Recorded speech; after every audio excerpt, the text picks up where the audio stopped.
எல்லாருக்கும் வணக்கம். நம்ம இன்றைக்கி என்ன பார்க்க போகிறோன்னா ராகி ரொட்டி. இது ராகி அடைன்னு கூட சொல்லலாம். ஹெல்தி, ரொம்ப டேஸ்டி, முருங்கைக்கீரை போட்டு செஞ்சுருக்கேன். நான் எப்படி செஞ்சேன்னு உங்கள் கூட ஷேர் பண்ணிக்க போகிறேன். இதுக்கு 2 கப்பு ராகி மாவு எடுத்திருக்கேன். கீழ்வரகு மாவுன்னு சொல்லுவாங்க தமிழில். இது கூடவே கட் பண்ணி வச்சுருக்க பச்சை மிளகா, வெங்காயம், கொத்தமல்லி, கருவேப்பிலை, வாஷ் பண்ணி வச்சுருக்க இது ஒரு 3/4 கப்பு முருங்கைக்கீரை இதுவும் ஆட் பண்ணிவிட்டு இதுக்கு தேவையான அளவு உப்பு அண்டு 2 டேபிள் ஸ்பூன் அரிசி மாவு போட்டிருக்கேன்.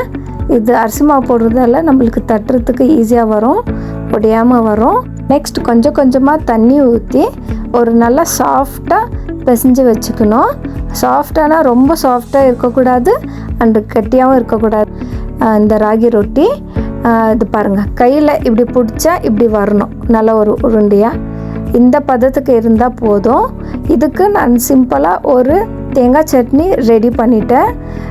இதெல்லாம் உங்களுக்கு தெரியும். இதில் என்ன சீக்ரெட்னால், தேங்காய் சட்னி அரைச்சிட்டு கொஞ்சம் குறமாக இருக்கும் போது கொத்தமல்லி போட்டு அரைச்சோம்னா அந்த கொத்தமல்லி வாசனை ரொம்ப நல்லா இருக்கும். இங்கே பாருங்கள், நான் 2 தவா வச்சு ரொட்டி தட்டிட்டேன்.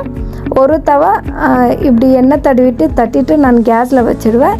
அப்புறமா இன்னொரு தவாவில் பண்ணியிருப்பேன். இப்படி மாற்றி மாற்றி பண்ணியிருப்பேன். உங்களுக்கு வேணும்னா வாழை இலை, பட்டர் பேப்பரில் இப்படி தட்டிக்கங்க. நான் டைரெக்டாக தவா வச்சு தட்டிட்டேன். பட் இது ஸ்டவ் மேலே வைக்கல. தட்டிட்ட பிறகு எண்ணெய் ஊற்றிட்டு ஸ்டவ் மேலே வச்சுடுவேன். வச்சுருந்தா அது நல்லா வெந்து வந்துடும். நீங்கள் இப்போ நெக்ஸ்ட்டு பார்க்குவீங்க. தட்டிட்டு இப்படி ரவுண்டாக கையிலே தட்டி எடுத்துட்டேன். பாருங்கள், தட்டிட்ட பிறகு இதை எடுத்து கேஸ் ஸ்டவ் ஆன் பண்ணிவிட்டு அப்புறமா எண்ணெய் ஊற்றணும்னா ஸ்லோவாக குக் பண்ணோம். ரொம்பவும் குக் பண்ணக்கூடாது, இது கெட்டியாகிடும். சாஃப்டாக வெந்து வந்துடும். அந்த கலரெல்லாம் சேஞ்ச் ஆகி உங்களுக்கு தெரிஞ்சிடும்.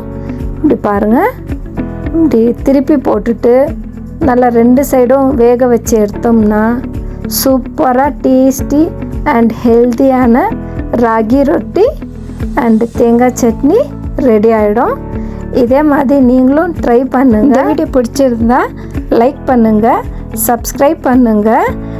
இந்த மாதிரி ஹெல்தி டேஸ்டியான ரெசிபி ஈஸி மெத்தடில் எப்படி செய்கிறது நான் நெக்ஸ்ட் வீடியோவில் போடுறேன். நெக்ஸ்ட் வீடியோவில் பார்க்கலாம். பாய்.